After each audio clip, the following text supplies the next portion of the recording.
ISIL fighters seal off Mosul mosque for last stand. Residents say dozens of fighters taking up positions near the medieval mosque where ISIL's leader declared a caliphate.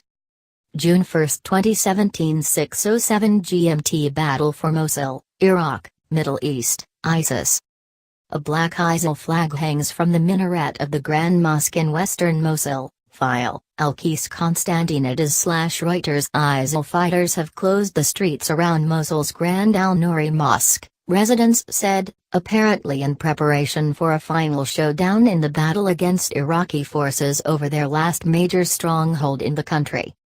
Dozens of fighters were seen by residents taking up positions in the past 48 hours around the medieval mosque, the site where ISIL leader Abu Bakr al-Baghdadi declared a caliphate in July 2014. Islamic State of Iraq and the Levant's black flag has been flying from the mosque since the fighters captured Mosul and seized swathes of Iraq and Syria in the summer of 2014. Daesh's fighters know that the mosque is the most important target and they are preparing for a major battle there, said Hisham al-Hashimi, who advises several Middle East governments, including Iraq's, on ISIL, using an Arabic acronym for the group. Read more. ISIL's caliph lauds Iraq rebellion.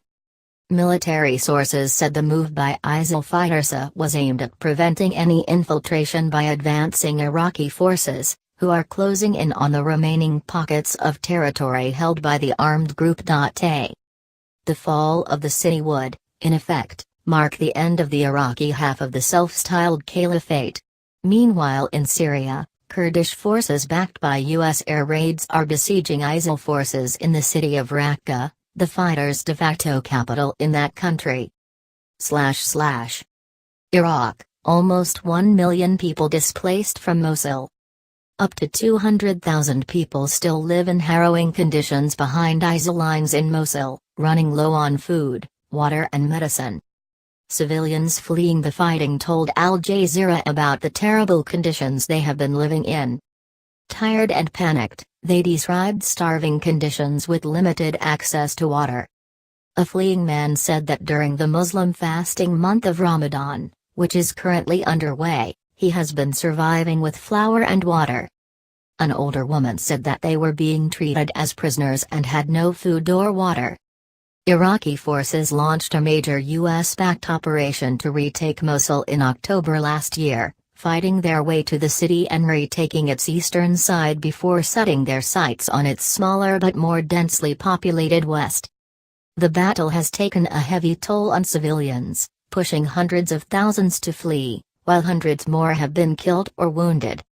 Iraqi forces help women who fled their homes during a fight in Mosul's al-Zanjili neighborhood, Ala al-Marjani/Reuters. Final push. The Grand Al-Nouri Mosque has become a symbolic focus of the campaign, with Iraqi commanders privately saying they hope to capture it during Ramadan. But a battle in or near the mosque would put the building and its famed leaning minaret at risk, experts say. Mosul survivors describe ISIL cruelty. The minaret, several meters off the perpendicular and standing on humid soil, is particularly vulnerable as it has not been renovated since 1970. Its tilt gave the landmark its popular name, Al-Hadba, or the Hunchback. The Mosul offensive has taken much more time than expected as ISIL is fighting in the middle of civilians and using them as human shields. Read more. Focus on Al-Nouri Mosque as residents flee Mosul. Over the past few days, fighters ordered dozens of families living in the Zanjili district to move into the old city to prevent them from escaping towards the Iraqi forces trying to advance from the northern side, a resident said. Government forces have been dropping leaflets over the districts telling families to flee, but the intensity of the fighting has prevented people from escaping. ISIL is countering the offensive with suicide car and motorbike bombs, snipers, booby traps and mortar fire. About 700,000 people, or one-third of the pre-war city's population, have already fled seeking refuge either with friends and relatives or in camps. When will Mosul be liberated? A Euro Inside Story. Source A: Al Jazeera and news agencies.